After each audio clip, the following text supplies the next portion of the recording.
Pen.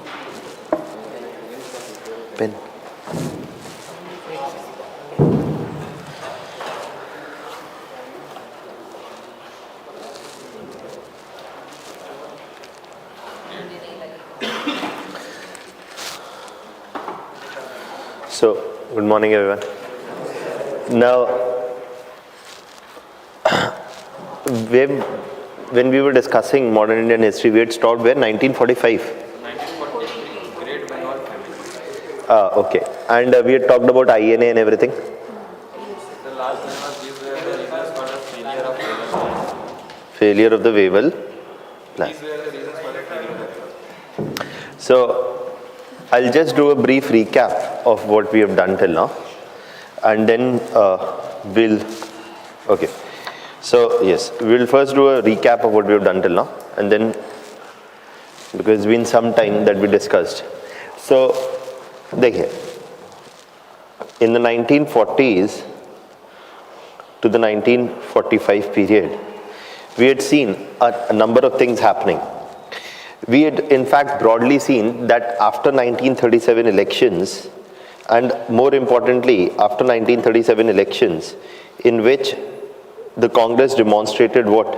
Its popularity, right? The Congress demonstrated its popularity in the 1937 elections. Demonstrated its popularity in the 1937 elections. And Congress won the elections in 1937 and formed ministries in a number of provinces. Yes? Including the Bombay province. Then I told you that for 28 months it was Congress who ruled in a number of provinces on the basis of the Government of India Act 1935. Yes?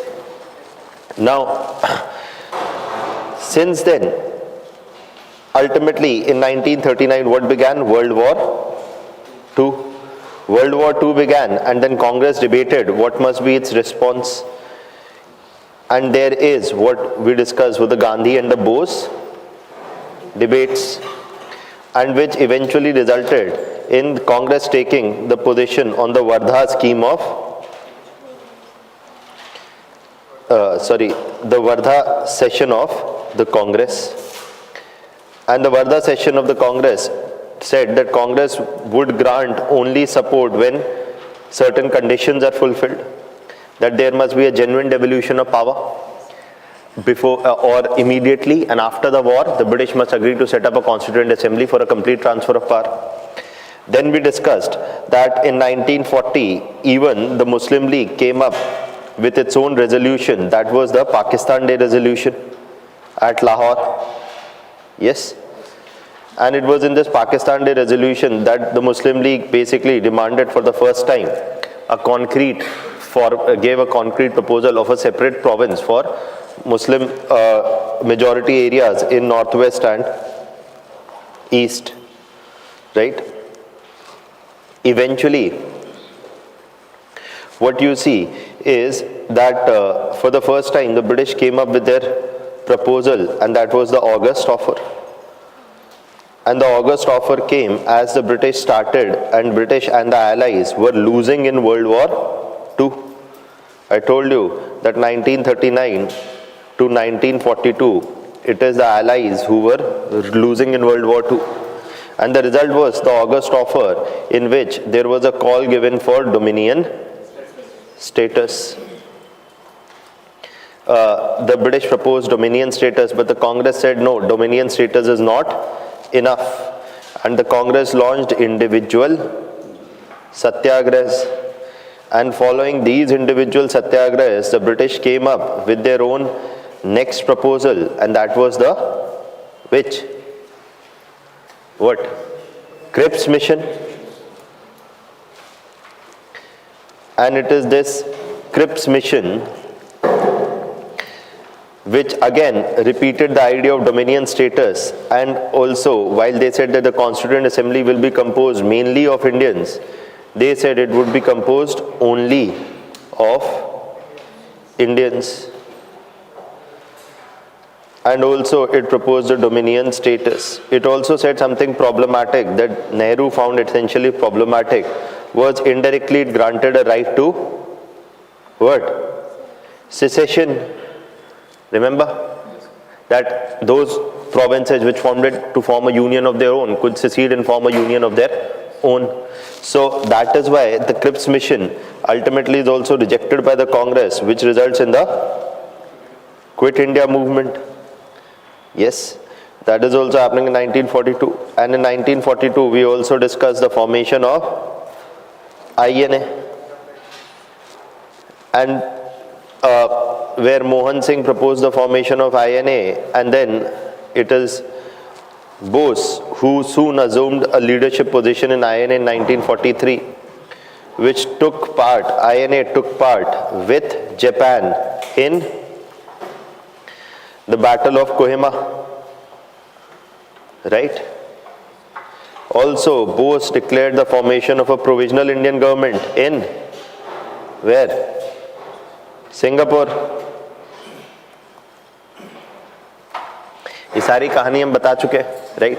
Ultimately, when the Japanese started losing, when Japan lost, you see, when Japan lost, that is the time when you see that INA soldiers are being imprisoned and then being put on INA trials, right? In 1944, they're being put on INA trials in 1945, and it is in these INA trials that Congress took up their cases. Ultimately, the dissatisfaction with the INA trials amongst soldiers led to the Royal Indian Navy mutiny, right?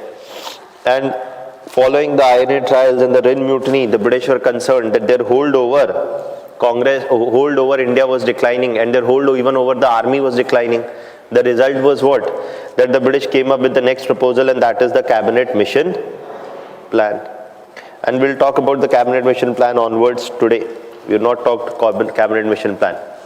But here, I was also telling you that in 1945, the Muslim League, when World War II got over, Muslim League also strengthened its demands and was more vocal.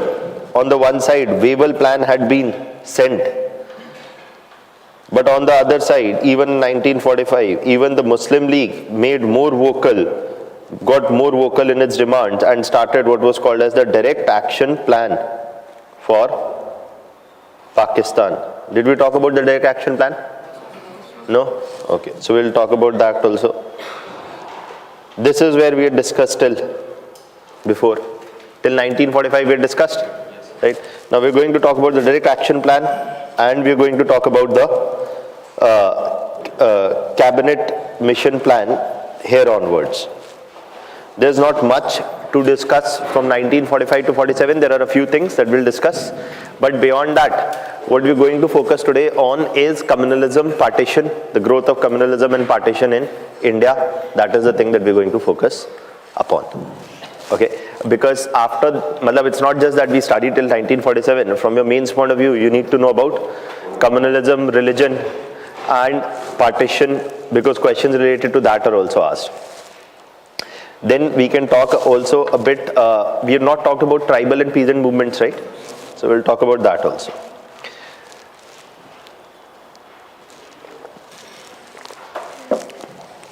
Dekhiye.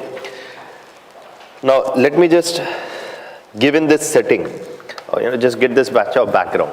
See, 1945, what is happening? World War II is, ended. Then came the Wavell Plan.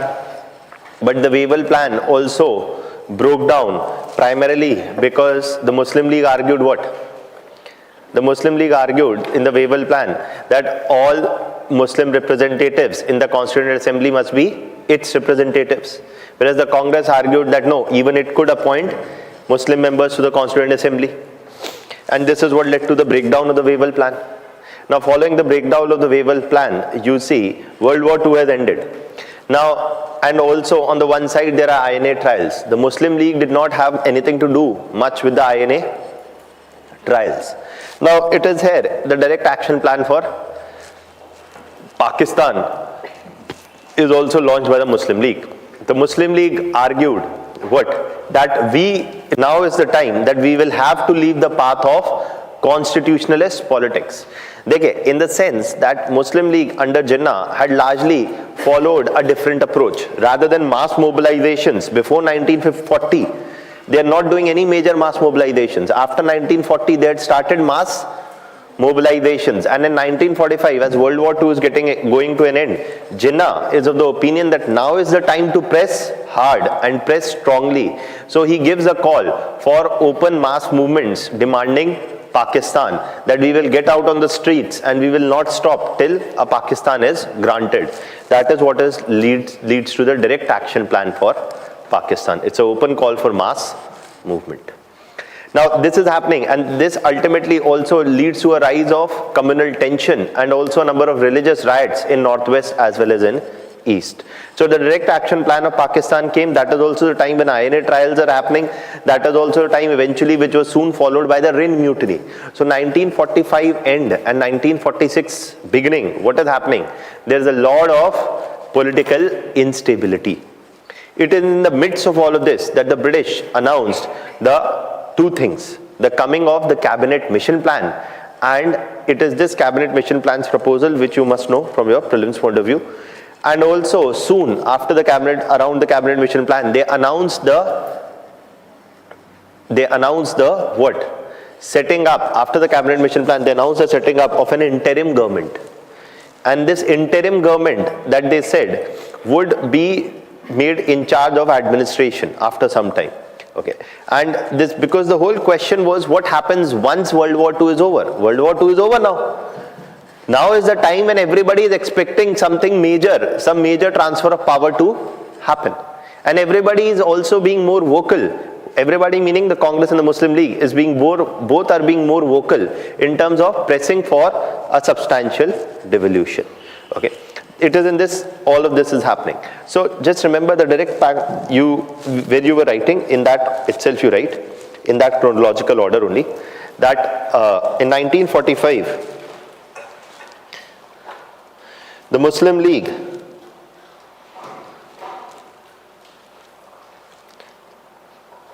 pressed ahead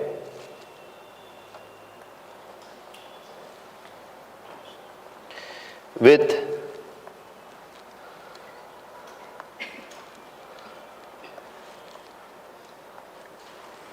the Muslim League pressed ahead with a mass movement and moved beyond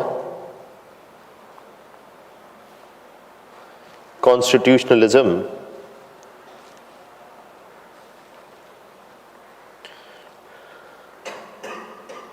to make a direct demand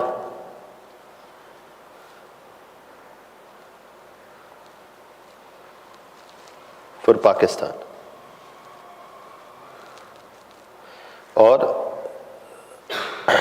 to make a direct demand for Pakistan. Now, if you remember, and please, I had told you before also, that one of the things that one sees is that once the Rind Mutiny happened, the British realized that their hold over their armed forces was declining, and that is what prompted them to quickly come up with the next proposal, and that is what? The cabinet mission plan. Now, also remember this much. There's something that I told you, and this is something that Manishankar Iyer also said in his lecture, that, that yes, there is no doubt that there's a lot of contribution of Bose and the INA and the following Rind Mutiny also. But at the same point of time, alone INA and the Rind Mutiny would have meant nothing for the British to suppress. If the British could suppress a much bigger armed uprising in the 1850s, and that too a bigger mutiny, it was much more easier for them to take care of the INA. But situation had changed. Situation had changed in the past 100 years. The 1857 mutiny was a much bigger mutiny. But what had changed by 1940s was the emergence of a nationalist sentiment, and also the weakening of the British by World War I and World War II. the military and economic weakening of British by World War I and II. So it's not that Subhash Chandra Bose, 15,000 brave men got India independence. That's a gross exaggeration. At the same point of time, yes, it is something that prompted the British to consider an immediate withdrawal. So one could best argue that Bose and INA, more importantly not Bose, but primarily INA, contributed to hastening the attainment of Indian freedom. It's not that Bose brought freedom to India and there is no contribution of anybody else. So one has to understand that yes, the contribution of militant nationalism needs to be appreciated, but at the same point of time, that does not mean that 30 years of mass struggle had yielded nothing. Okay, it had created the fertile ground and that sense of nationalism ultimately which was capitalized upon. And you see, it is this sense of nationalism which permeates the soldiers who come out in support, and that is what prompts the British to consider early devolution of power. Now, the cabinet mission plan came in 1946. So you can write about the cabinet mission plan also.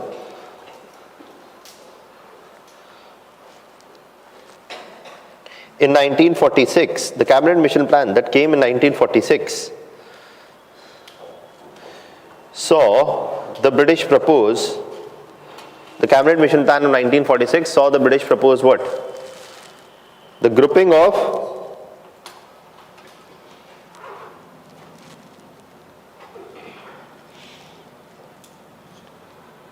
Indian states into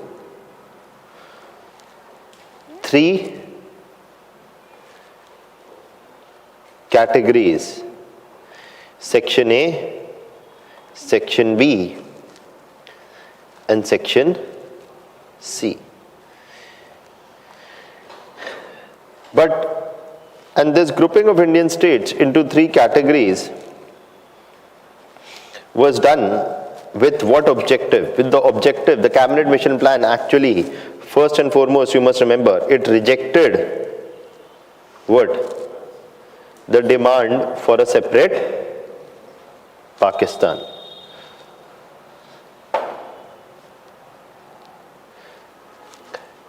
The Muslim League since 1940s was demanding a separate province for Muslims in northwest and east, but it was explicitly rejected only in 1946 for the first time by the British. And the British rejected the separate demand, the demand for a separate Pakistan, pointing out that in the proposed Pakistan, there would be a large non-Muslim population in both what? West and east. In the west, for example, they pointed out that 48% of the population would be non-Muslim, whereas in the east, 40% of the population would be non-Muslim. So they rejected the demand for a separate Pakistan on this basis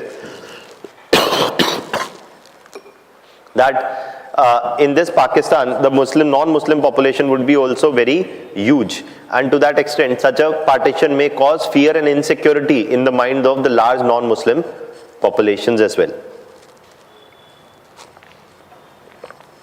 Then, it also proposed, so basically, it is in this context that you need to understand that they said, what? The cabinet mission plan said that there cannot be a separate Pakistan. So if there can't be a separate Pakistan, what about the demands of the Muslim League? So it is at this point that they said that short of partition, we can do what? This. The grouping of Indian states into three categories, and do what? That the idea and the context was this, that Indian states would be grouped into three categories. Section A, B, C. Section A would be the non-Muslim states. Section B would be the Muslim states in northwest. And Section C would be the Muslim states in east. And these three sections of states will have three different constitutions. Okay? And pehle aap samajh lijiye, then we'll write down, no issues. These three separate groups of states will have three different constitutions. And in these three different constitutions, they will be given what? Autonomy. maximum autonomy. Okay, meaning that they will make their own laws, have their own budget, all of that they will have. They will have a largely what confederal kind of a structure, where most powers will be in the hands of provinces, but there will still be a common center which will have the control of the army, which will have the control of the foreign policy, which will have the control of communications. So there will be loose center and powerful autonomous three groups of provinces, section A, section B and section C. All of them will have their separate constitutions as well. What? For example, you look, and this idea is not something which is unimaginable. For example, in US, you have a federal structure, and in that federal structure, every state has its own constitution, and there is one common central US constitution as well. Right? So, or for example, for Marathas, but even I'm saying for currently, you see, presently also, US is a very clear example. Right? So, in that context, or European Union, one could argue. But you see, so that is what they're saying. Grouping of Indian states, giving maximum powers to the provinces, but yet avoiding a what? Partition. That is what was the central idea of the cabinet mission plan. Okay. So this section, this grouping of Indian states into three categories. Section A would be the non-Muslims,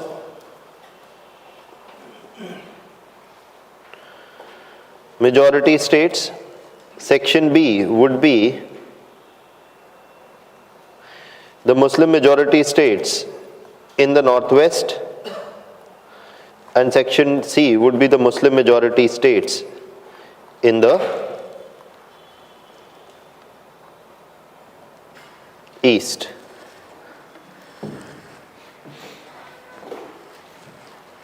Muslim majority states in the east. So there would be such a grouping of Indian states, and that will avoid a what? Partition. At the same point of time, also, as I've told you, that nowhere in no plan do you need to say that the British were proposing independence. They are still proposing a dominion status. Sab mein, from August offer to Cripps mission to Wavell plan to cabinet mission plan to the next, that is the Mountbatten plan. In that also there will be a proposal only of a dominion status. Do not mark in prelims that this plan proposed independence to India. Ki Mountbatten plan, aapne bola, after Mountbatten plan independence came, so Mountbatten plan proposed independence to India. Aisa nahi. Also proposed dominion status. Okay. Now, this is what is being proposed here. And just one more factual fact that the cabinet mission plan was composed of 3 members of the British cabinet who were sent primarily to discuss with Indians, and these are whom? Again, Stafford Cripps, Pethick Lawrence and A.V. Alexander.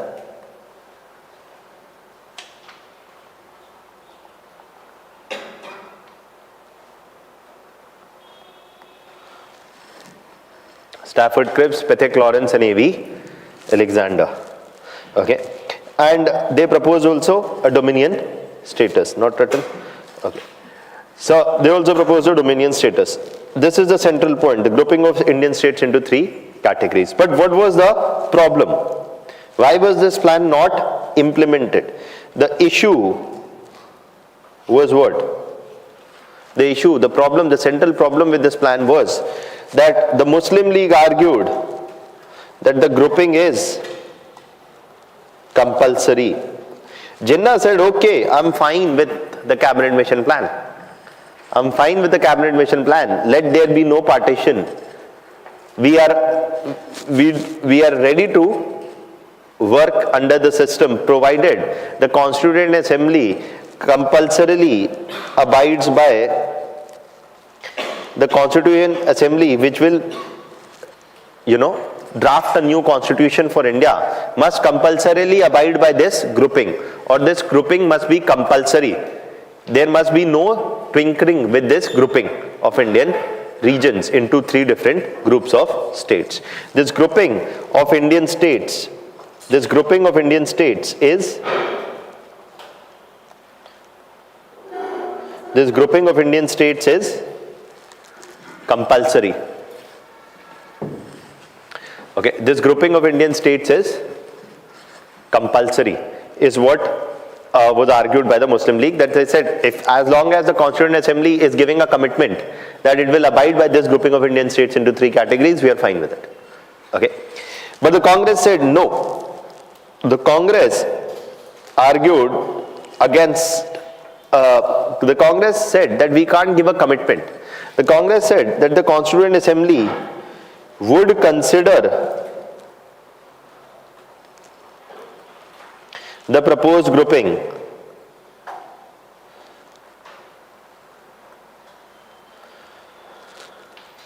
but was what? Not kya? Bound by it.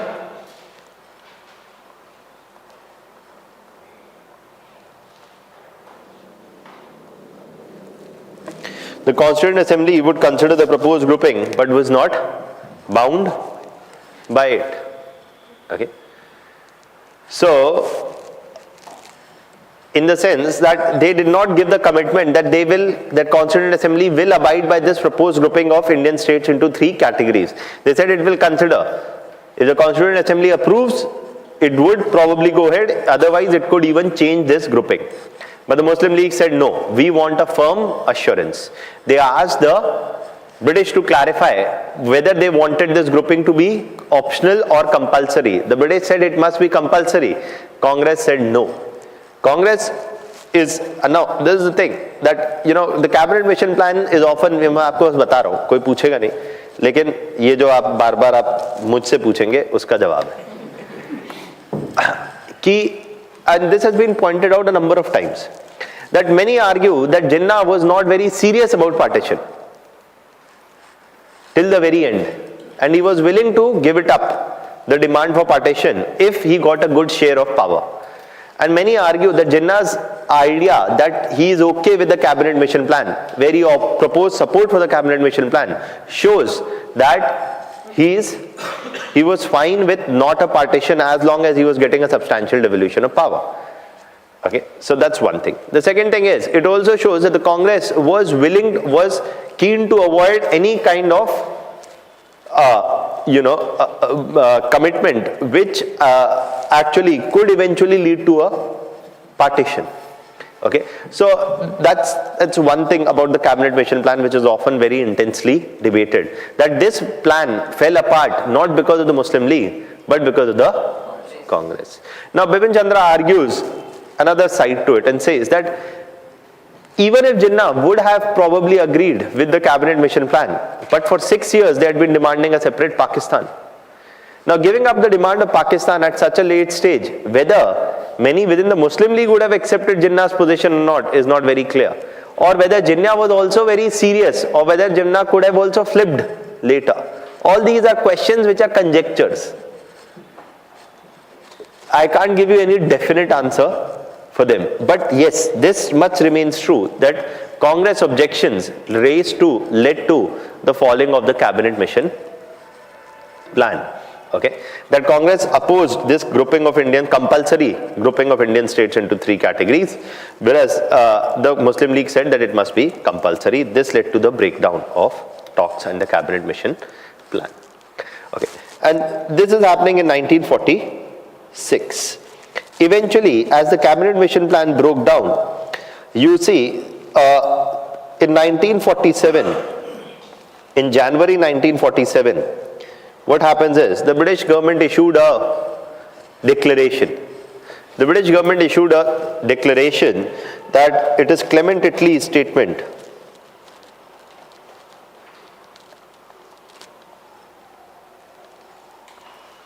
It was Clement Attlee's statement, who was the British Prime Minister, that within a year, the British would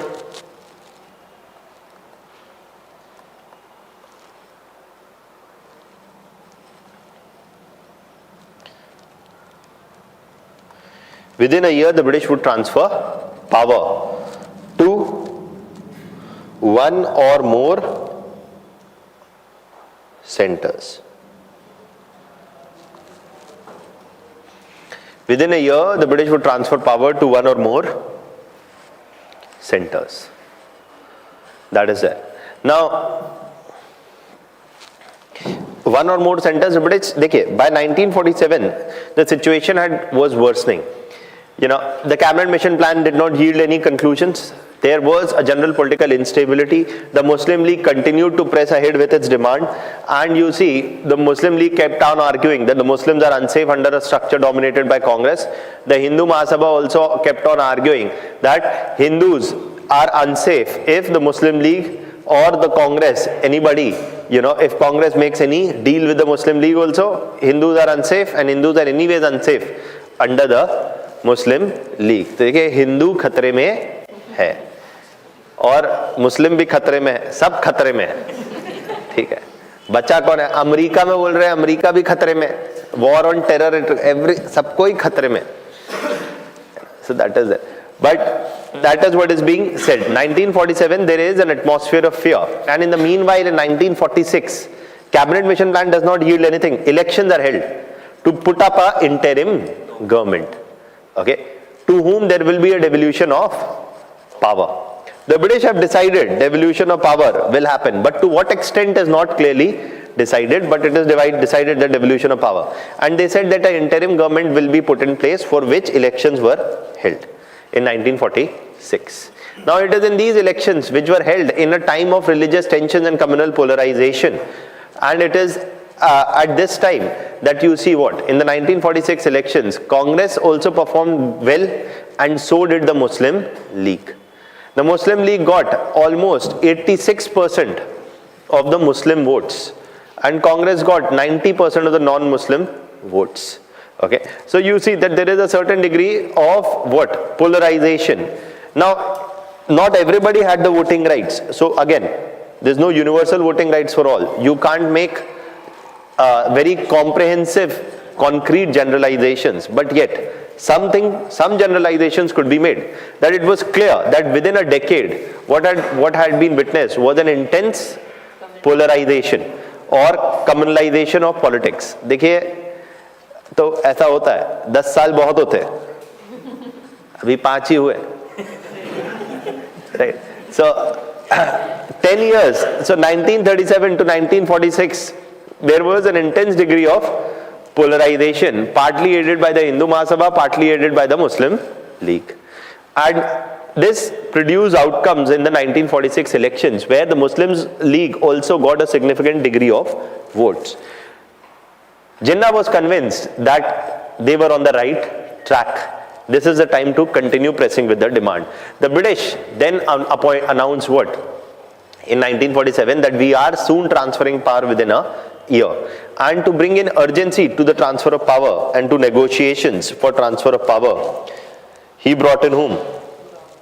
He brought in Mountbatten. Mountbatten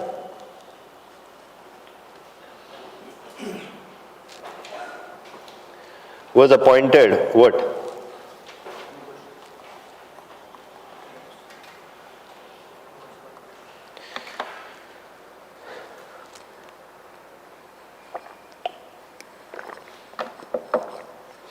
Mountbatten was appointed as the Viceroy, and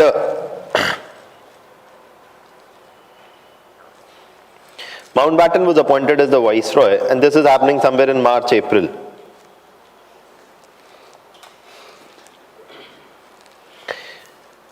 Or the Governor General, and Mountbatten was given the task of bringing about a speedy resolution, okay, or a speedy conclusion on transfer of power.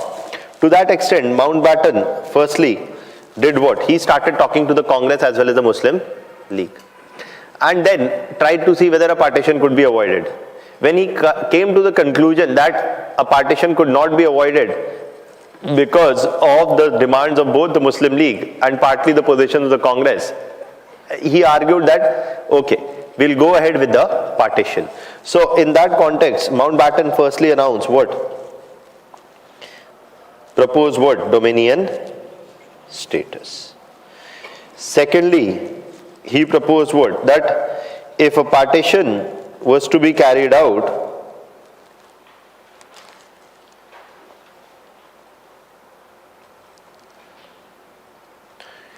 it would be done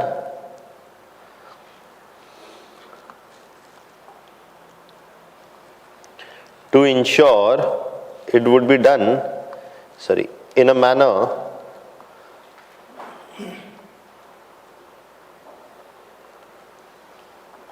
meant to ensure maximum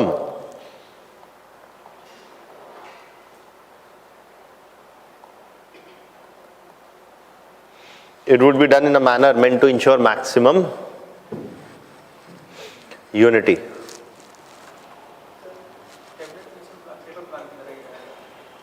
cabinet mission plan की तरह not देखिए, if any of these plans would have been implemented, no other plan is implemented apart from the Mountbatten plan. One plan is coming only because the previous one is not being accepted. One proposal is not being accepted, then the next is coming. So it is very obvious that if Mountbatten plan is coming, or if Wavell plan is, if cabinet mission plan is coming, then if Mountbatten plan is coming, then cabinet mission was not accepted. If cabinet mission is coming, Wavell was not accepted. That is why from your prelims point of view, you need to know the key reason why one plan is failing. Okay, that is it. So in 1947, they said that if a partition had to be carried out, it will be carried out in a manner to ensure maximum unity. Matlab, what this meant was that there will be only two political entities created, India and Pakistan. And this meant that what? Princely states in India could join either India or Pakistan. They could not form an independent entity of their own. The second thing was that even while joining India or Pakistan, what will also be kept in mind are other practical technicalities. For example, Hyderabad. This was primarily to, for example, hint at many other states. For example, Hyderabad first said that we will want to be an independent state. The British pointed out, Mountbatten pointed out, that's not possible. You have to join either India or Pakistan. Hyderabad then said, okay, we'll join Pakistan. Mountbatten said that is not possible because we can't have a country where there is no territorial contiguity between its parts. So you can't have a Pakistan with one limb in the west, one in the east and one in the south. So he said that there can be no question of joining Pakistan. Okay. And all these, Hyderabad is making its decisions how? Is it doing a referendum? No, it is the princely rulers of Hyderabad, the Nizams, who are making this, decision, etc.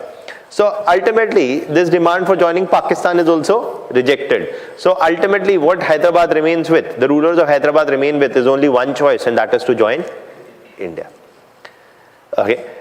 And there are similarly other stories also. Now we don't need to, we'll discuss all of that in more detail in post-independence history. Junagadh, Jodhpur, Jammu and Kashmir, whatever, right? So that is there. Now, that is a very, we'll look at that trajectory very differently in detail later. But this independence of princely states was ruled out and everybody was told either to join India or Pakistan. Similarly, Northwest Frontier Province, where Abdul Ghaffar Khan came from. Abdul Ghaffar Khan and many from Northwest Frontier Province presented their demand that they were against a partition. And if a partition had to be carried out, they would want to join India. But that also Mountbatten ruled out, saying that that's not possible because of the issue of absence of territorial contiguity between the two. So you see, that is what is being said here. If a partition was to be carried out, it would be done in a manner to ensure maximum unity. Rejected Hyderabad's demand or princely states' demand for what?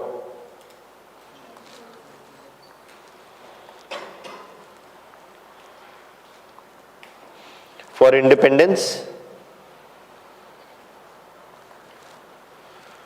or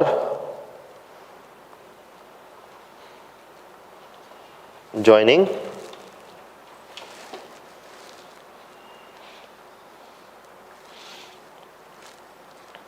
for independence or for joining Pakistan. Now, another thing to know is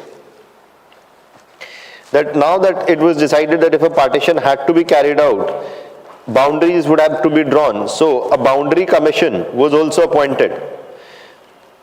Now I'm not getting into the details of this, but actually Mountbatten had already, while he was talking to the Congress and Muslim League, and when it became clear to him that a partition could not be avoided, he appointed a boundary commission under Cyril Ratcliffe. And this boundary commission then started doing what? Rounds.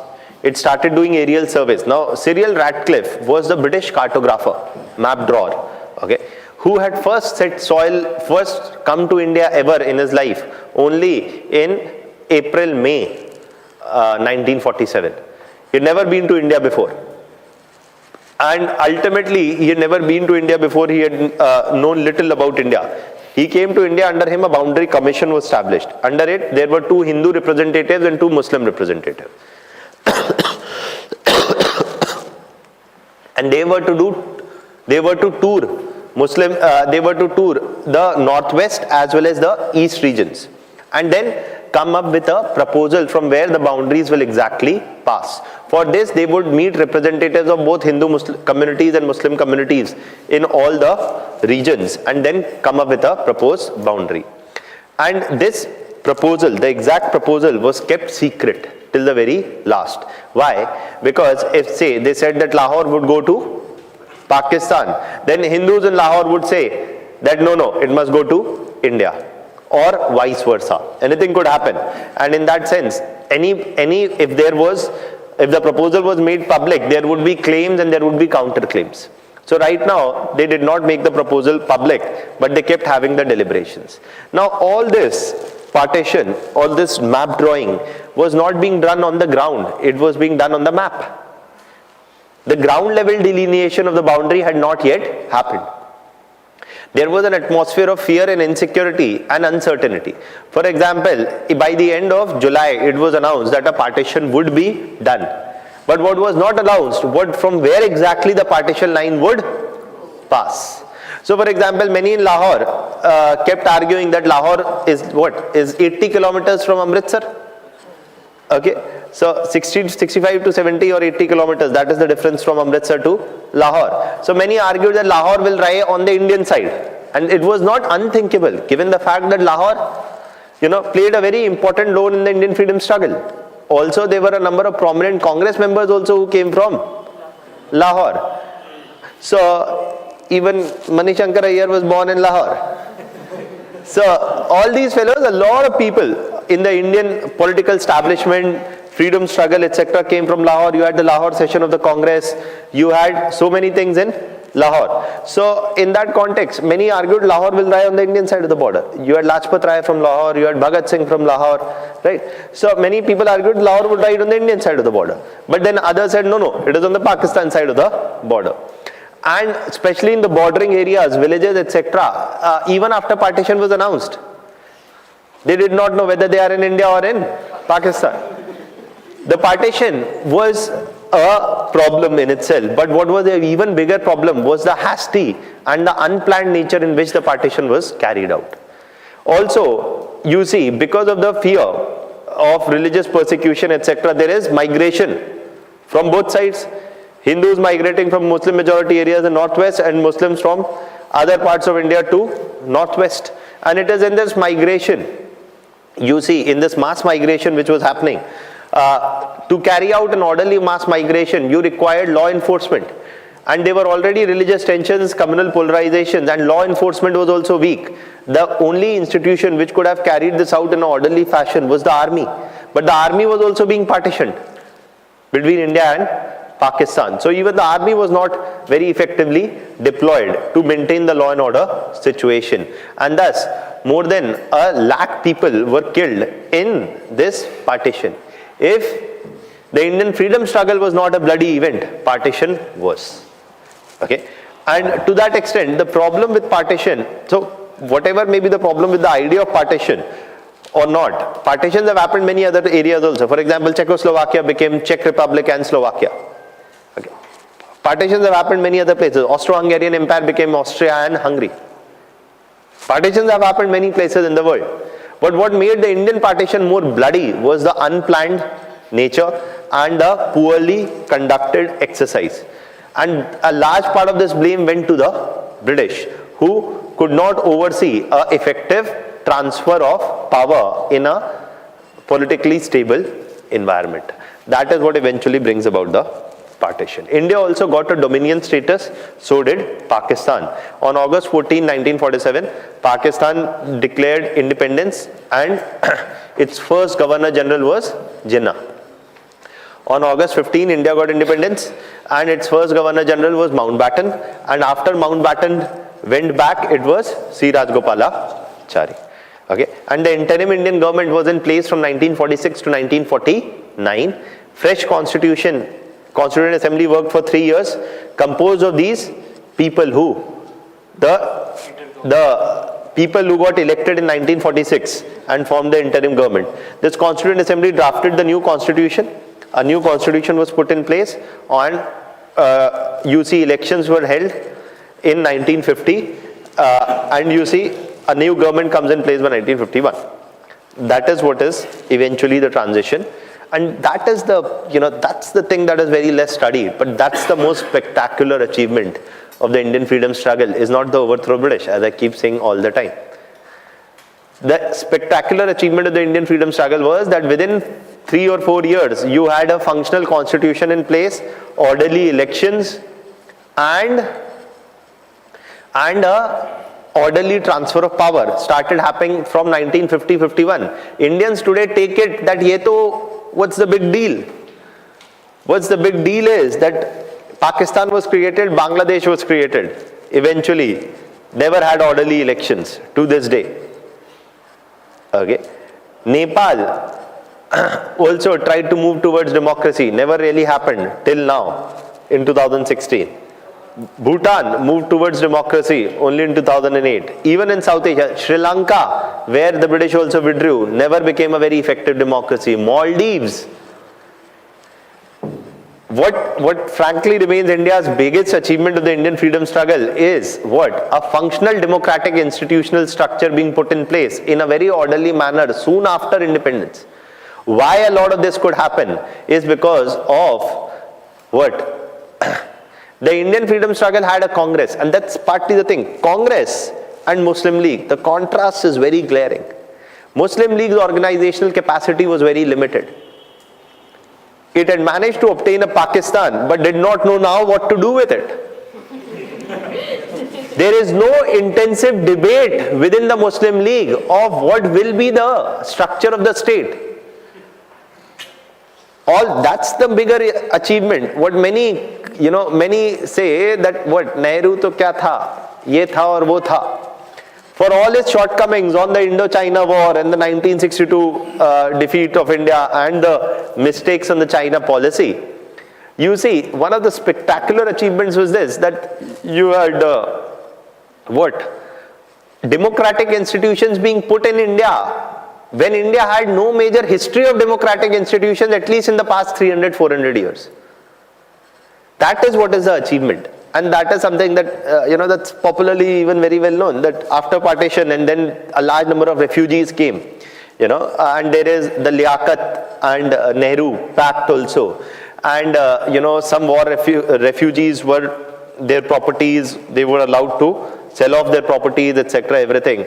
And then there are religious riots also in Delhi, etc. So a woman comes and grabs Nehru's collar and asks him that what did we get out of this partition apart from the violence, etc. Nothing of substance. Nehru said that you got what? You got, Nehru very calmly replied and said that you got something. You got the right to hold my collar and ask me that what have we achieved? That is what you've got. Okay, that you didn't have that under the British. Okay, आज आप पकड़ लीजिए किसी का collar. आपने अगर आज प्रधानमंत्री का कॉलर पकड़ लिया, सोचिए क्या होगा.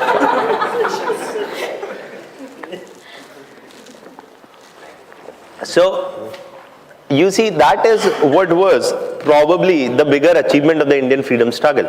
the putting in place of mature democratic or putting in place of democratic institutions in place which allowed a orderly transfer of power and a democracy. It's not that democracy in India today doesn't have many problems, that is true. But the fact remained that India became a democracy when nobody expected it to. Okay, that is there. So, because a number of political authors then wrote that, you know, India will not survive as a democracy. Either it will be broken into many parts. For example, Maulana Abdul Kalam, you know, the first education minister, he said that Pakistan will not last for more than 25 years. And he was right. Pakistan did not last for 25 years. Many Western commentators, because it got broken into Pakistan and Bangladesh, right? But many Western political commentators argued India also won't last. But India did not witness a partition, right? So, again, after 1947, so a lot of that which is being taken granted today was not taken for granted in the 1940s and 50s. It required a lot of intensive political work. We'll see post-independence history. Dravidian movement was there in the 1960s, which said that we want a separate Dravid Nadu, a separate Dravid state. Okay, we have our own coast, we have our own language, we have our own tradition. Sab hai hamare paas. Why do we need to be agree to a imposition of Hindi? They want to speak Hindi, they speak Hindi in their regions. We speak our language, Tamil language, ancient language, सब कुछ है, culture है, Carnatic music है, port है, सब है. We'll form our own state. They are civilizationally different, we are civilizationally different. But India incorporated a lot of them, addressed a lot of them, and took care, a lot of them, often through constitutional means. Not always, but often through constitutional means. So that is what is there. That's a very big achievement, and that becomes even more clear. The bigger achievement of the Congress is visible in the post-independence period, which many Indians today have no sense of history. है ना? तो जब नहीं होता है कोई sense of history, तो यही होता है कि अरे क्या हुआ? कुछ नहीं हुआ, बस बोफोर्स हुआ. है ना? तो कांग्रेस मतलब Bofors. Nirmala Sitharaman said that Bofors brought Rajiv Gandhi down. Rafael will bring back Modi. This is confidence.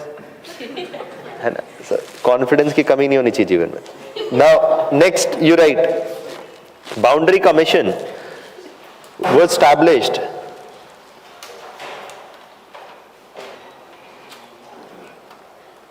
under Cyril Ratcliffe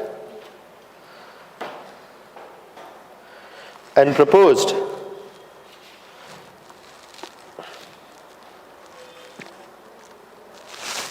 the partition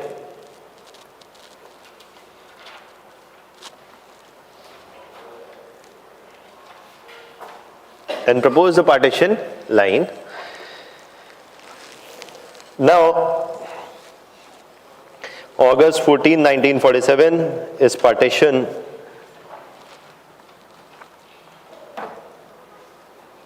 and independence for Pakistan, with Jinnah as the first Governor General, and August 15th is India and Dominion status.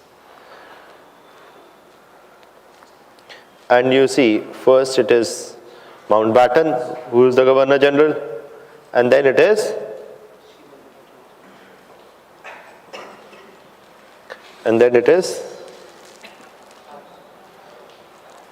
C. Rajgopalachari. So Pakistan also got dominion status? Dominion status. Pakistan also got dominion status, India also got dominion status.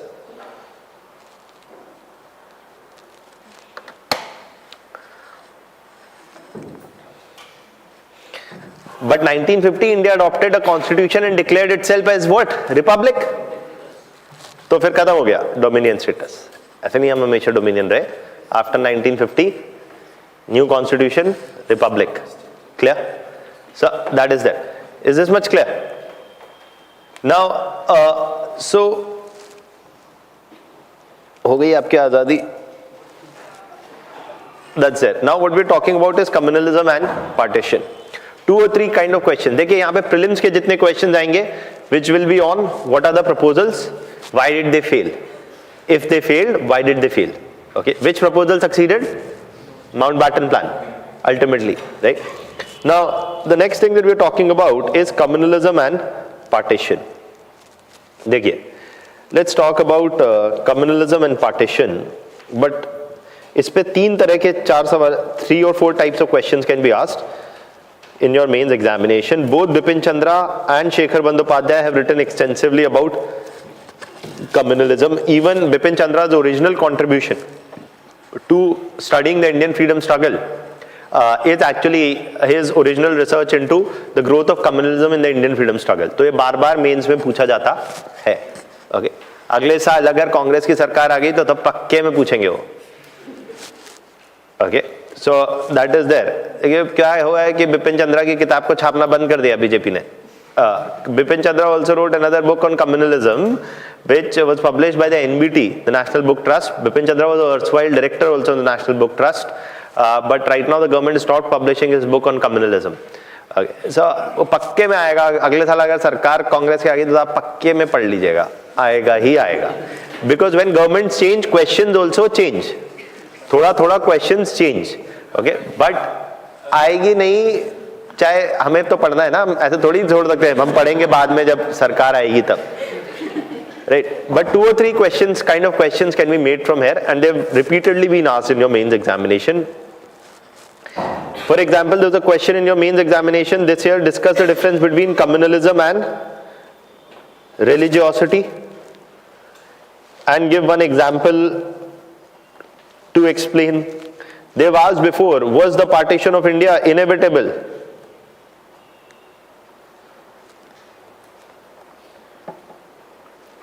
And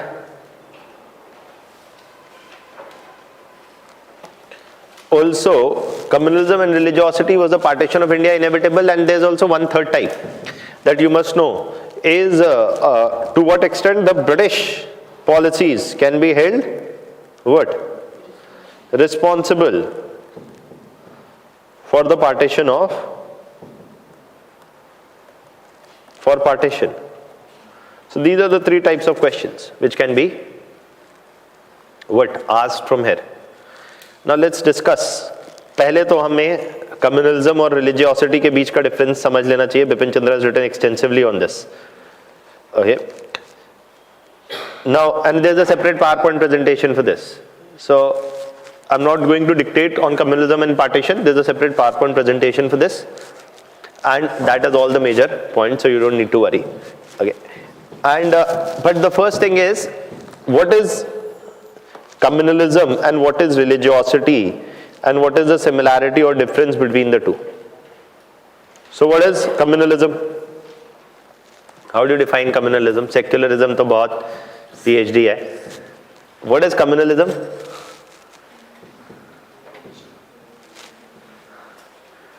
What is communalism? How do you define communalism? Extreme form of religiosity. Hatred for others' religions is communalism. Anything else? Intolerance of others' religious beliefs and faiths. Anything else? Superiority of one religion over other.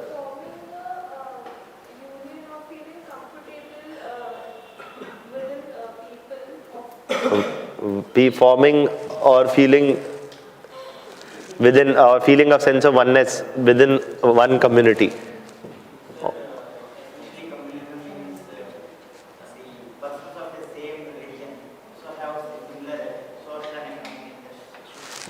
So persons of same religion have similar social and economic.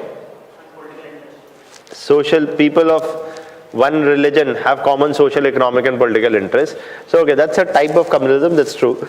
And that's what partly Bipin Chandra says. Bipin Chandra defines communalism. This definition you must know. Communalism refers to the politicization of religious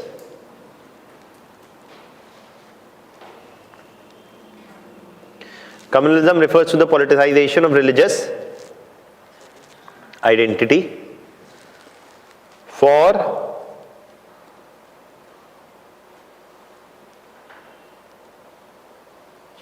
political and economic gains of those what? For political and economic gains of those leading such what? Mobilizations. देखिए इसको एक line में Bipin Chandra defines in his book India Struggle Till Independence in one line. He gives this definition and then defines communalism in one line, quoting a Urdu poet, मजहब की सियासती दुकानदारी, using religion to capture power, using religion to using religious identity with the primary objective of capturing political and economic power. That is what is communalism. So for example, I say to you that all of you are of my religious community, you should vote for me. That is communalism. My political party will protect the interest of all you because all of you belong to one religion, and that is we all belong to the same religion. My political party will protect your interests. That is communalism. ये हिंदुओं की party है, ये मुसलमानों की party है. That is communalism. Political party or any party which is aiming to, or any group of individuals which is aiming to capture political or economic power by invoking religious identity is communalism. What is religiosity? Bipin Chandra argues that religiosity is a deep sense of belief in one's religious values or ideas. Matlab, you believe that there is only one God and his name is Allah. If God came and told you that that's my name, how are you doing? Or there is only one God and that's Ram. Or there are three gods, Brahma, Vishnu, Mahesh. Whatever you believe in, that's your sense of belief and you are entitled to it. You believe there is no God. That's also belief. You believe there is no God, just chill, enjoy your life as long as it lasts. There is no moksha, there is no afterlife, kuch nahi hai. आप क्या चरवाका वाले? Chill. C for charvaka, C for chill. Even that's a personal belief. Whatever is your belief, as long as it is your personal belief, and you believe in your religious ideas, etc., and you follow the practices and rituals associated with it. You think cow is a sacred animal, so be it. You think that the goat has to reach heaven. Its time has come. So it's your personal belief. आप बोले मुर्गी is a sacred animal, ठीक है, वो आपका personal belief है. It's your personal belief, your ritual, your practice, do whatever. Okay, that is what is religiosity. Why is Bipin Chandra firstly differentiating between the two? He is trying to answer a very important question. One may not, एक second, पहला disclaimer है इस topic के लिए. These are Bipin Chandra's views, not my views. है ना? आपका view अलग हो सकता है. I don't care. Bipin Chandra's views is this.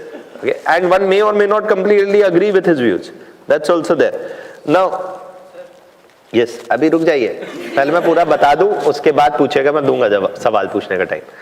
Because this is all very interrelated. Then Bipin Chandra says that he is trying to answer a very important question by differentiating between these two things.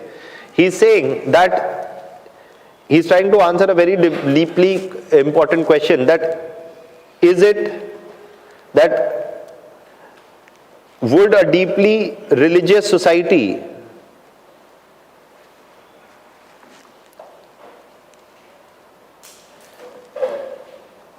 necessarily be a what?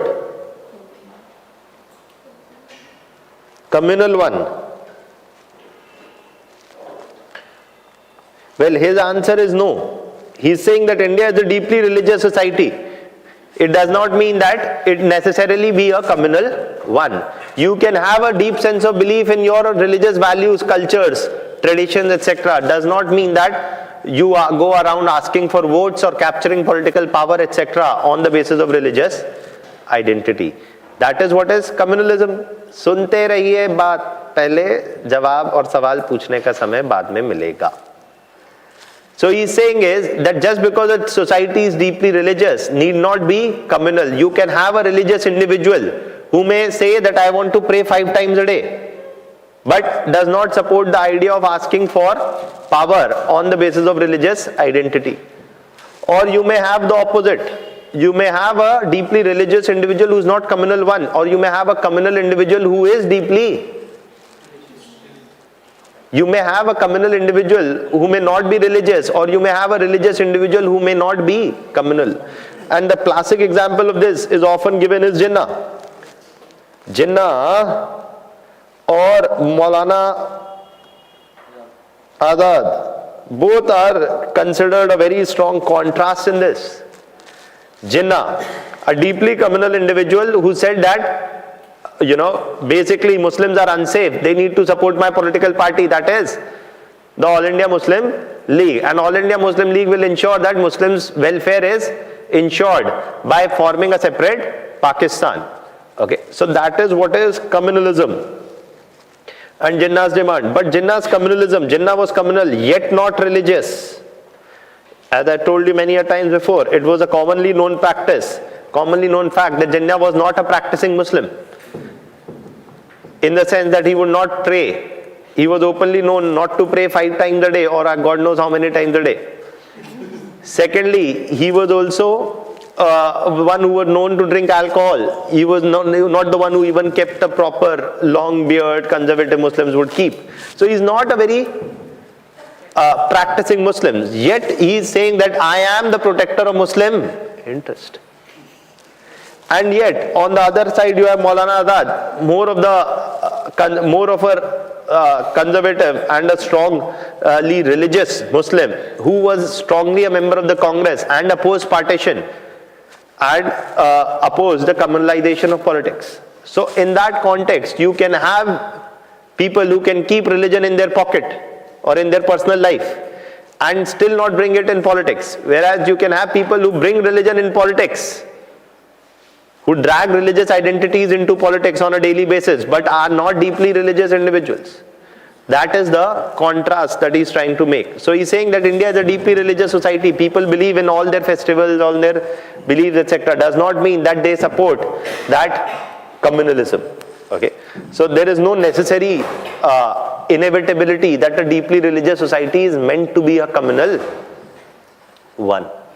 Is that point clear? That is why I gave the example also of what Maulana Azad said, that he said that Pakistan will not last for even 25 years. He being a Muslim, saying that the so-called Muslim state of Pakistan will not last for 25 years is a clear categorization of, you can have religious individuals who are not communal. Okay, so that is there. Now, is that point clear? Firstly. Now, you can also start asking us question, ki sir, what if my religion says that my religion is better than everybody else's religion? I am saying that my religion is superior than everybody else's religion. Every religion has many sects, many interpretations. Hai ki nahi? There is Vaishnava sect, there is Shiva sect, there is this sect, there is that sect in Hinduism. In Islam also there are many sects. There may be certain sects which may preach superiority over other sects. That is true. But largely, if a religion adopts, most religions have multiple interpretations, and some sects of religion may propose that they are superior to others, but many other sects of religions propose that no religion is superior to other, or even argue for syncretic culture. For example, what? Bhakti and Sufi. Yahi hai. है ना, तो bhakti and Sufi is like this only. So that is there. तभी ना भक्ति और सूफी को कोई नहीं पूछता आजकल. आज तक ना कोई हिंदू पूछता है भक्ति को, ना कोई मुस्लिम पूछता है सूफी को. भक्ति और सूफी भी साइडलाइन हो गए, क्योंकि ये पॉलिटिक्स कैसे होगा फिर अगर आप बोलेंगे कि अरे सबका ऐसा ही एक है, फिर कैसे पॉलिटिक्स होगा, right? So that's first thing. The second thing is, was the partition of India inevitable? To explain this, Bipin Chandra 3 chapter लिखे हैं communalism पे, in the thick Bipin Chandra. उन सबका summarization I'm telling you here in one go. Was the partition inevitable? To study this, one has to first know the growth of communalism in the Indian freedom struggle. To explain the growth of communalism in the Indian freedom struggle, we say that growth of communalism in Indian freedom struggle happened not immediately, but over a period of time, and it went through 3 stages. We can, for simplifying purpose, say mild communalism, moderate and extreme or severe communalism. Mild, moderate and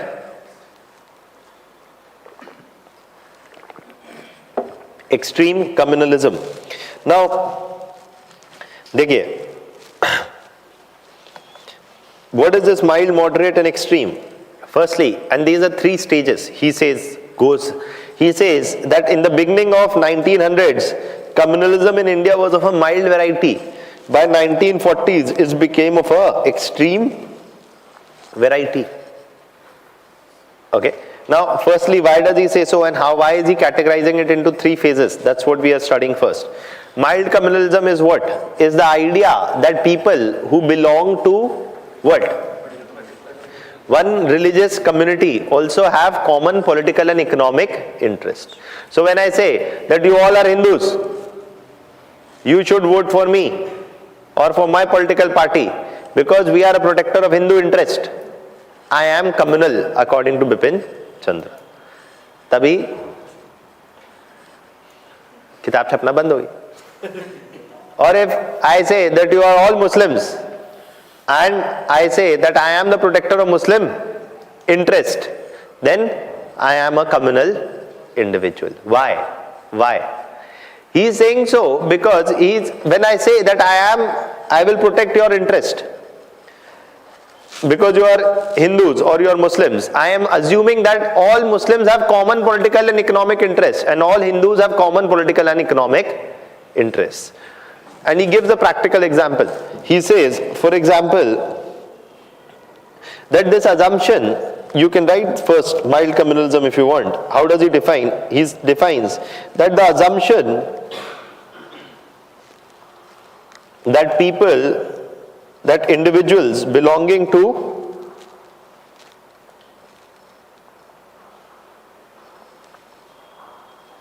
a common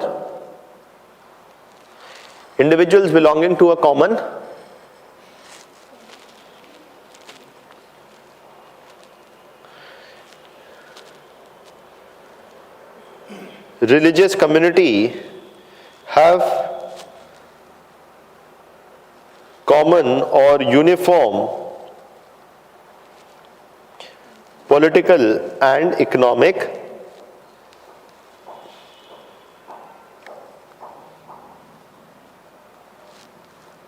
interests.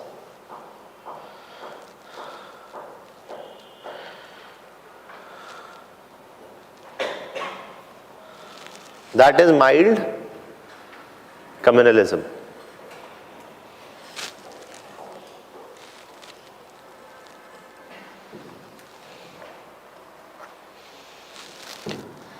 That individuals belonging to a common religious community have common uniform political and economic interests. That is mild communalism. Why?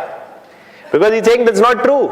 Just because you all belong to one religion does not mean you have common political and economic interests. ये भ्रम है आपका. That is what he is saying. आपका बेवकूफ बनाया जा रहा है. That because you have one common religious interest, you have one common political and economic interest also. Practical example he is giving. To say, for example, the Hindu क्या जमींदार, the Hindu zamindars political and economic interests are pitted against the Hindu peasant. Hindu zamindar wants what? Continuation of zamindari. And peasant wants what? Abolition of zamindari. What does the Muslim zamindar want? Continuation of zamindari. And what does the Muslim peasant want? Abolition of zamindari. So whose political and economic interests are common? Zamindars, class. Their political and economic interests of Hindu and Muslim zamindars are common and Hindu and Muslim peasants are common. लेकिन आपको बोला क्या जा रहा है? आपको बोला जा रहा है ये that Hindu zamindars and Hindu peasants have common political and economic. बेवकूफ बनाया जा रहा है आपका. He is saying this assumption that because you have common religious identity, you have common political and economic interests is a false assumption. So that is there. Okay, this assumption itself is wrong. And why? Because he is actually saying that any individual has multiple identities. And the identity of, there are multiple identities of an individual. You have a religious identity also, you have a economic identity also, that you are a peasant or a zamindar. And that is known, it is not necessary that religious identities and economic identities what? Overlap. So what happens then? What happens then is this kind of a problem, that this notion that because you have religious common identity, you have common political and economic identities and interests is wrong. It's a false notion. Because political and economic interests may cut across religious identities. तो ये notion ही गलत है. आपके साथ खिलवाड़ हो रहा है. Okay. Next is moderate. Moderate में एक step आगे जाती है कहानी. इसका एग्जाम्पल क्या है माइल्ड कम्युनलिज्म का? Example is the formation of Muslim league in 1906 and लिखना चाहे चाहे ना चाहे आंसर में, ये बात अलग है. Formation of Hindu Mahasabha in 1915. That is what Bipin Chandra is arguing. Formation of Muslim League and the formation of Hindu Mahasabha. Then what is moderate? The example of moderate is very good way to understand it. The example of moderate communalism is what? Separate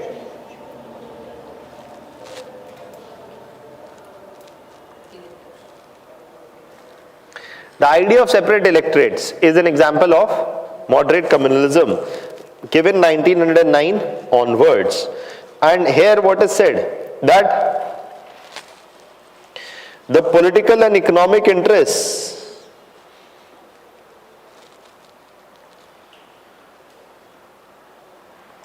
of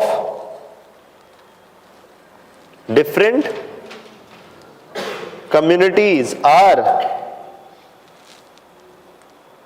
the political and economic interests of different communities are different or separate from each other.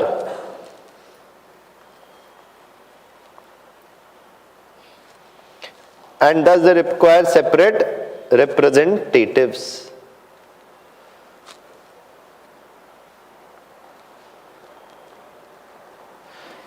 They have separate issues and thus they require separate representatives.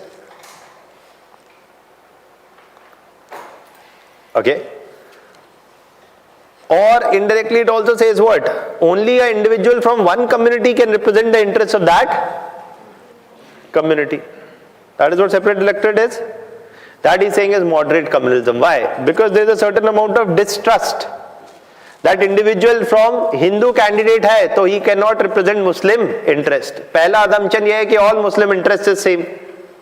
That is a wrong assumption. The second assumption is that people from an individual from another religious community cannot represent the interest of a different community. This also is based on this assumption that, for example, issues are different. देखिए, Hindus need separate representatives and Muslims need separate representatives. Why? Because issues of Hindus are different. And issues of Muslims are different. जैसे क्या? जैसे for example, you may say that Hindus want what? Education and health. And Muslims want what? Water and land.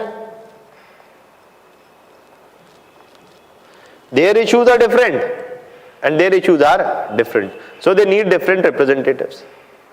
Okay, that's one possibility. Or the other possibility is what?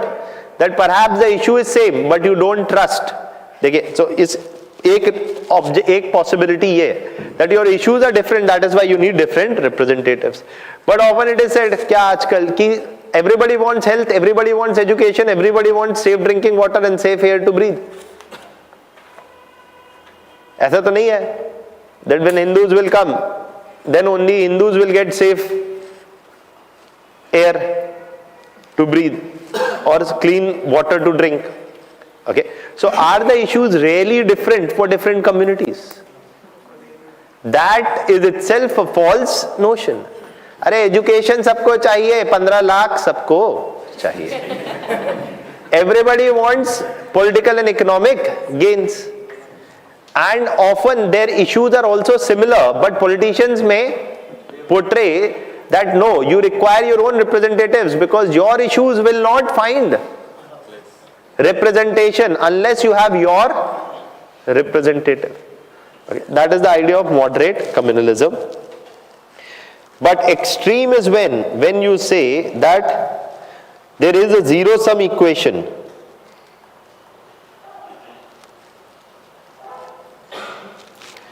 There is a zero-sum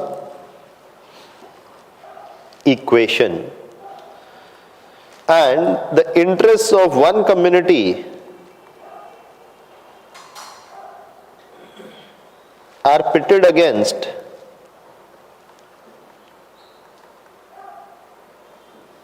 the interest of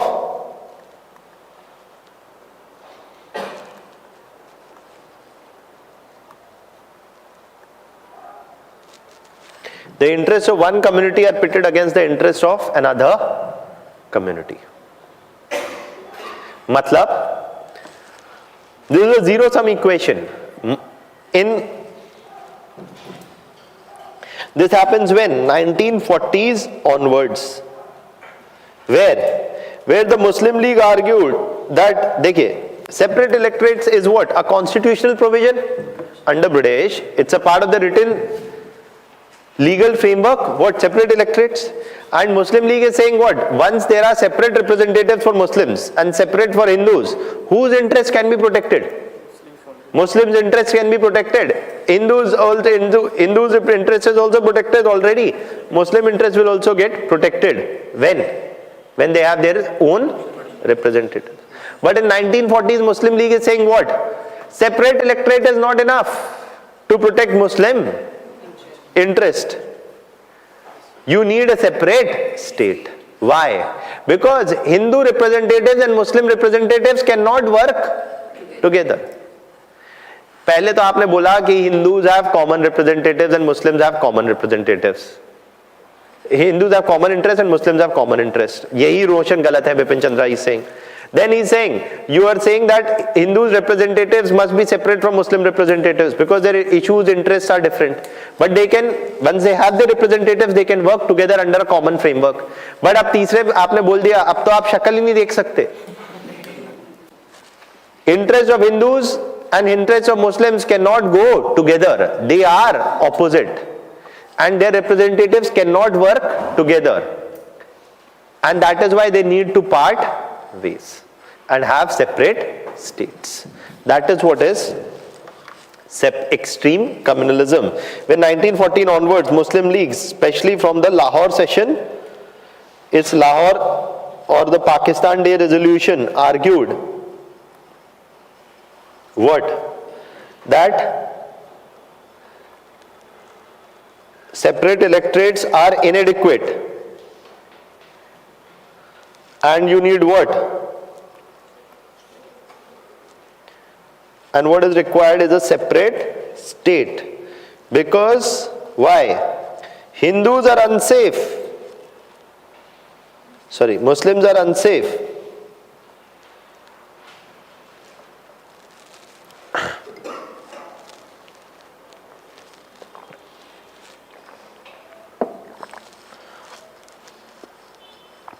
under structure dominated by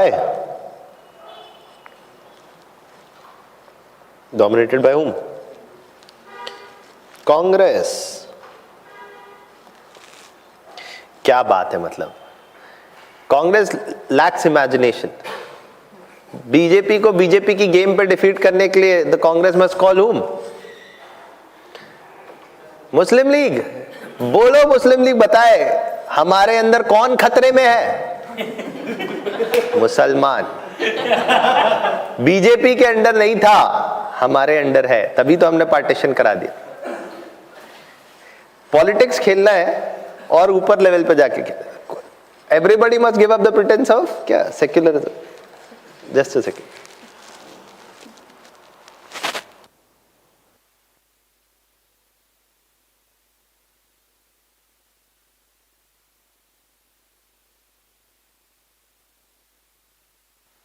Much clear. Now, this is what is extreme communalism. This is what is extreme communalism according to Bipin Chandra. Now he is saying that society can have communalism. Societies often have certain amount of communalism. It can be of a mild variety, it can be of a moderate variety. But when communalism in India took extreme form, that is when it led to partition. So was the partition inevitable? Yes and no, both. It was not inevitable in 1900s or in 1920s, but in 1940s it became inevitable when communalism took a turn for extreme. As long as it was mild and moderate, what were you saying? Ki separate electorates may it can be accommodated. Demands of Muslim League could be accommodated under separate electorates, under the constitutional legal framework. But after 1940s you are saying separate electorate is not enough. That is when partition becomes inevitable. So that is why, is it that post-independence India does not have communalism? It definitely does. But perhaps not of as extreme a variety as was seen in the 1940s.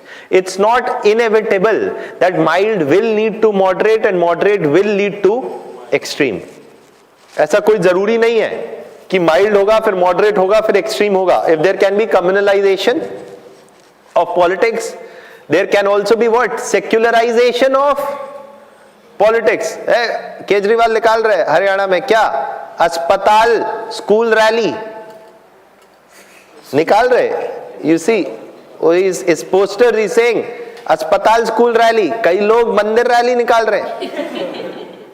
कोई अस्पताल की और school की rally निकाल रहा है. Who is saying that अस्पताल and school, hospital and schools are required and will take out a rally on that agenda? They are the people who are saying what? Keep religious issues away. Okay. So that is what is there. So if there is communalization of politics, there can also happen a secularization of politics. But it is, whatever happens is a long drawn process. And at the same point of time, it is not inevitable that mild will become moderate and moderate will become extreme or. So that is there. Is that point clear? Yes? Okay. So that is something that you need to know. Yes. Any doubts still here?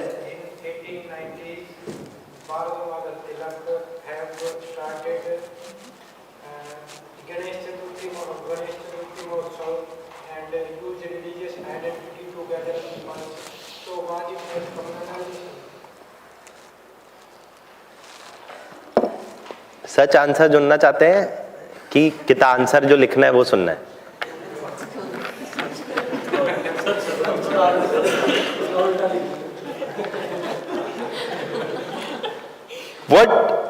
What you don't need to write in your answers is that Tilak is a communal individual.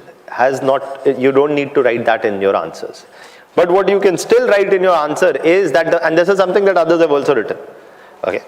That Bandyopadhyay also writes that the mixing of religious identities with political issues was to have repercussions. Okay, that's there. Repercussions do not mean partition. Because there's nothing inevitable in 1890s which says that there's going to be a partition, or Tilak is using Ganpati and Shivaji festival, so there is going to be a partition. Nobody is saying that. But from the viewpoint of modern day, definition of communalism, using a religious platform to argue for political objectives is communalism. Suppose I stand in Birla Mandir and I say, please give vote to my political party. Suppose I stand in a mosque in Jama Masjid and say, please give vote to my political party. That is communalism, hands down. उसमें क्या है?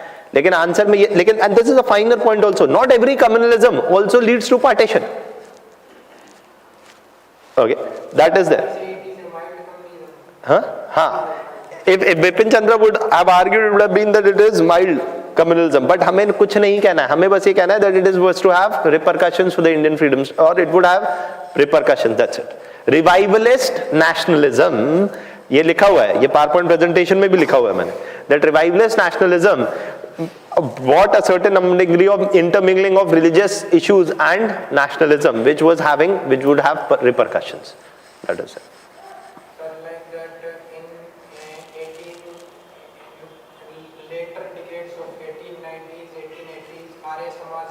हाँ वो भी है. हाँ जो भी थे. हाँ that Muslims, Hindus, both organizations started religious reconversion movements. That's true. Anything else? Last question. हो गया clear? Okay. So एक्चुअली हमारे दिमाग में सवाल आते रहते हैं, लेकिन वही एक बार जब पूरा एक बार हो जाता है, then you get a holistic view, तो दिन आपको समझ में आता है ऐसा भी तो हो सकता है. Now the next issue to talk about is what? The next issue to talk about is what? Last issue for this topic, and that is what is the role of British policies.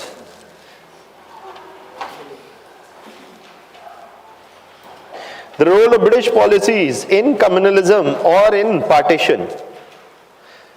पहली बात तो there are two things. One that we often talk about, and you all know, we have discussed before also. What is that? The divide and rule policy. And the divide and rule policy was of keeping people what? Tied to politicization of religious identity, keeping people tied to religious identity, and prevent the emergence of what? Of a larger national identity.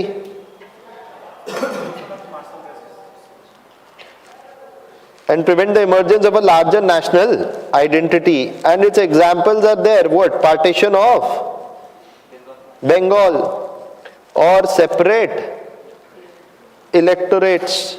And this separate electorates, even for example, Bipin Chandra would say what? Even granting separate electorate to Sikhs is communal. अरे Khalistani movement भी तो हो सकता है. किसी को भी आप सेपरेट इलेक्टोरेट्स दें, that is communal. All six have common political and economic interest. ऐसा है ही नहीं.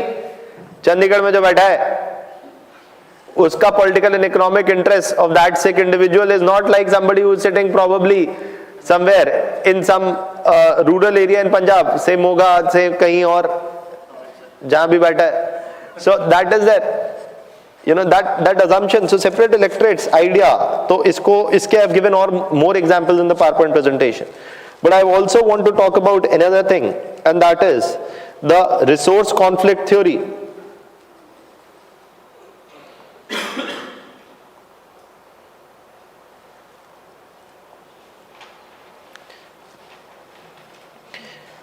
When does communalism flourish?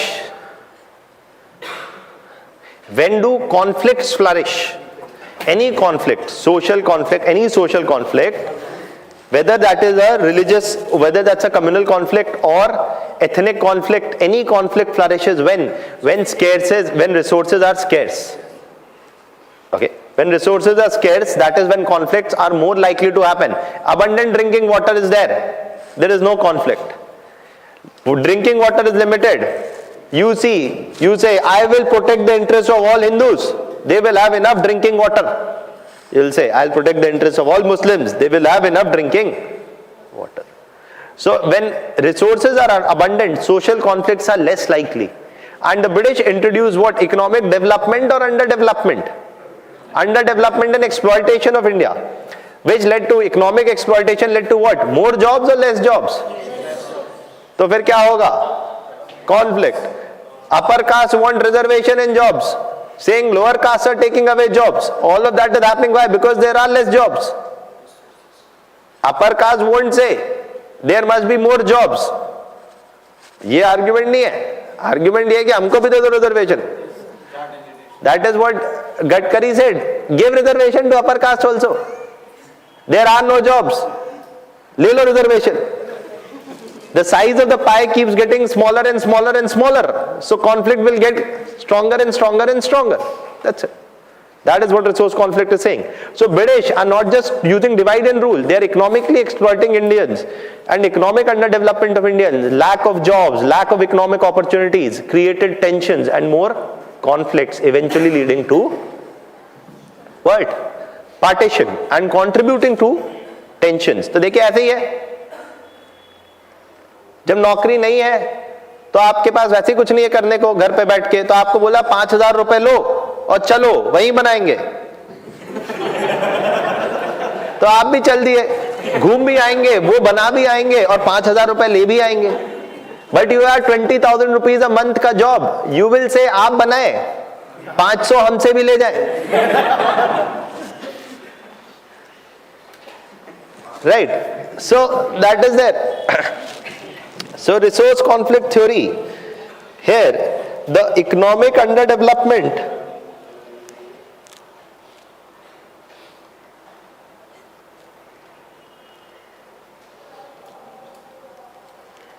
and exploitation under British rule, the economic underdevelopment and exploitation under British rule brought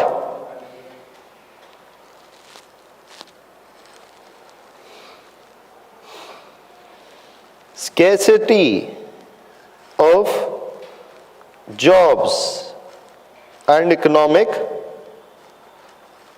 opportunities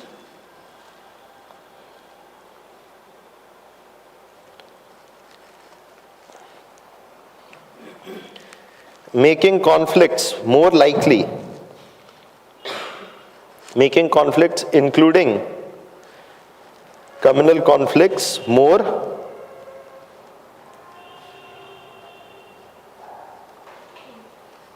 what? Likely.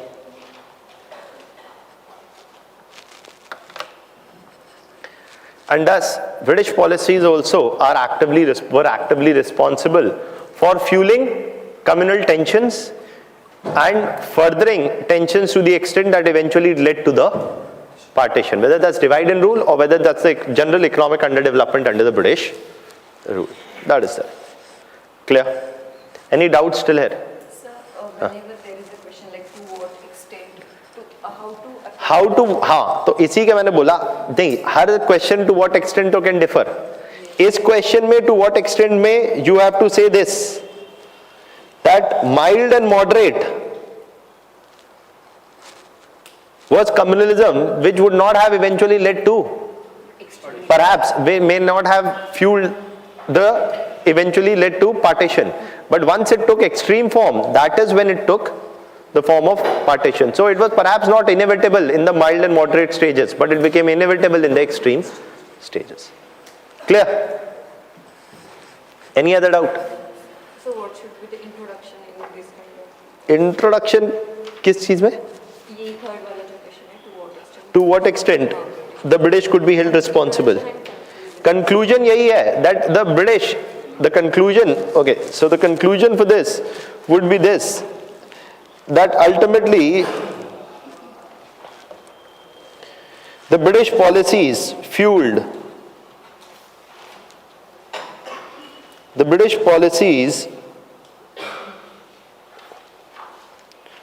fueled active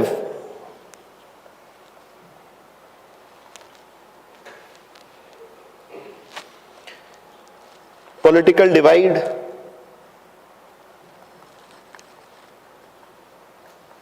between the two communities facilitated the politicization of their identities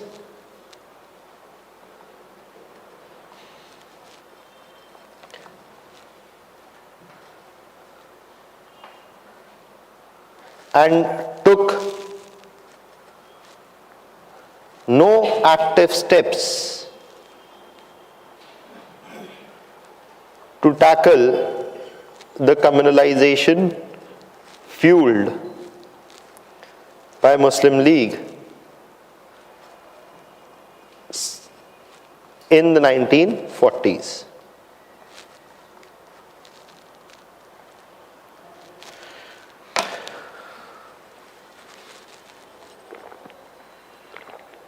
So did not do anything also to prevent the communalization that was being done by the Muslim League, especially in the 1940s. That is there.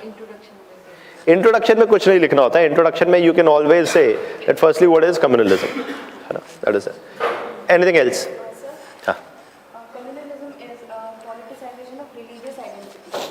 So if there is politicization within subsections in a religion, that will also be that will also be called communalism. So for example, if Ambedkar is saying, that this is a particular caste and the interests of this caste are not represented, or of the backward caste, so that is why Ambedkar is saying her caste की नहीं करना है, socially and educationally backward.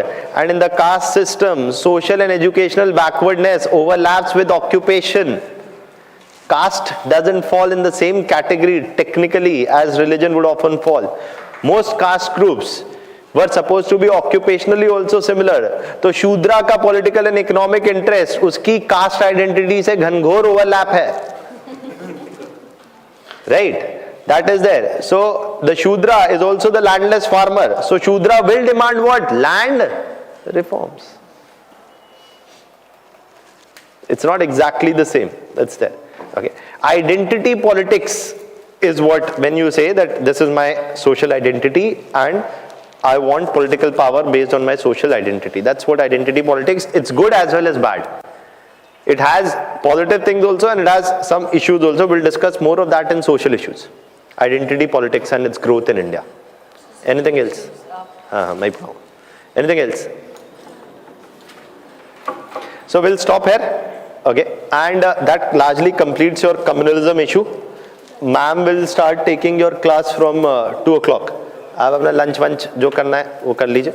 And that leaves us with a few other topics, peasant or tribals और थोड़ा बहुत women के बारे में हम will talk about. I'll call you for another one of these days, 1.5 hour extra or so, and we'll complete. कल देखते हैं, अगर कल हो जाए तो कल ही कर देंगे. ठीक. कल हाँ नहीं कल तो ऑप्शनल, कल तो ऑप्शनल पढ़ाना है मुझे, कल नहीं हो पाएगा. But we'll have it next Saturday or Sunday.